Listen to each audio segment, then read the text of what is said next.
অজানা তথ্য presence এফটিএফ channel আজকে আমাদের জানাতে চলেছে ব্লাডি মেরি সম্পর্কে।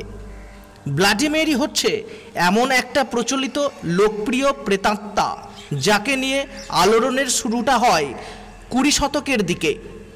এও বলা হয়ে থাকে এই প্রেতাত্মাকে দেখার জন্য অন্ধকারে অথবা মোমবাতির আলোতে আয়নার সামনে দাঁড়িয়ে 3 বার ব্লাডি মেরি উচ্চারণ করলেই সে চলে আসে। অনেকের সামনে শান্তভাবে নিজেকে উপস্থাপন করে, আবার অনেকের কাছে অমঙ্গলকারী হিসেবে আসে।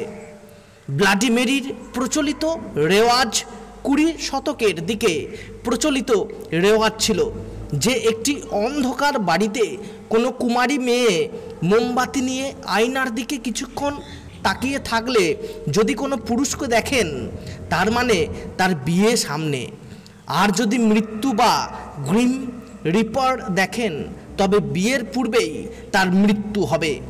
বর্তমানে অবশ্য ব্লাডি মেরির প্রচলিত কাহিনী এইটাই যে এই আয়না ভূতকে মোমবাতির আলোয় অন্ধকার বাড়িতে আয়নার সামনে 3 বার নাম ধরে ডাকলে সে চলে আসে।